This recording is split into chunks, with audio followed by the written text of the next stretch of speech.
Okay, so in chapter 6 here they give this motivation and they say we want to look at equations of this sort right here, so this quadratic.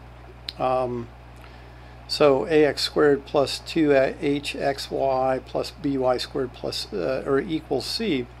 And they say not all of A, H, and B are 0, so at least one of those is not 0.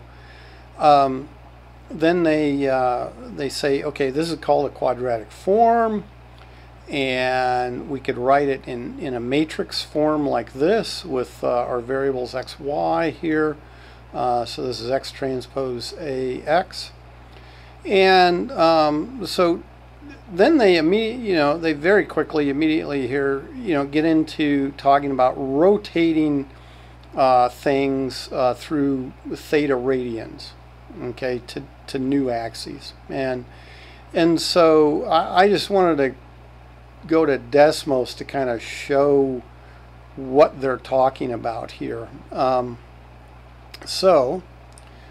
If I plot ax squared plus 2hxy plus by squared equals c, and tell it to go ahead and fill in those parameters a, b, and c, it set them all to 1, but I messed with them a little bit here.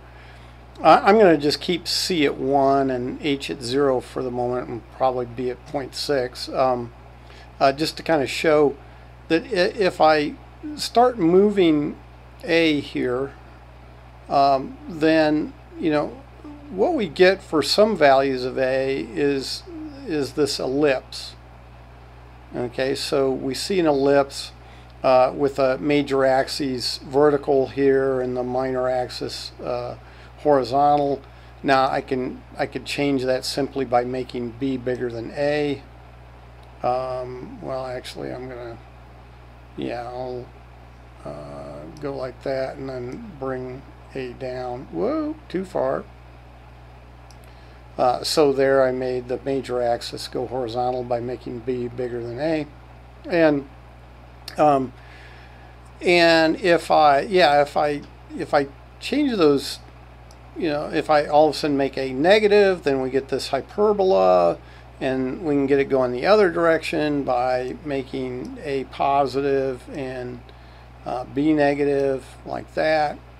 So we can get these various shapes. If I make b 0 and start messing with h, we can get parabolas and that sort of thing. So those are the figures. These are all conic sections that we're getting out of this equation.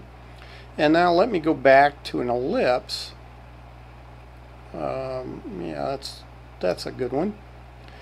And so they were talking about rotating. Well, see, if I have an ellipse oriented this way, so that for instance, the 1.8 x squared, now h is 0, so there's no middle term here, and then plus 0.1 y squared equals 1. I know a lot about those ellipses. I can find areas, I can find perimeters, I can do all sorts of nifty things. However, it starts to get a little more complicated. If I mess with h here, notice what happens is, that at first when I start moving h, I still have an ellipse, but you see it's rotating. And if I take it too far, then I get a hyperbola, but it's also still rotating. The axes, the major and minor axes that go through, for instance, this ellipse, they're no longer lining up with my x and y axis. And so that can make life a lot more difficult. And so that's the idea of what they're talking about when they want to rotate these things is we want to look at being able to get this thing back to something that looks more like that, because then I know what to do with that. Okay, so that's I just wanted to do a short video to kind of talk about what they mean by that rotation. So we're looking at these various possible conic sections when we look at something like that, this quadratic form.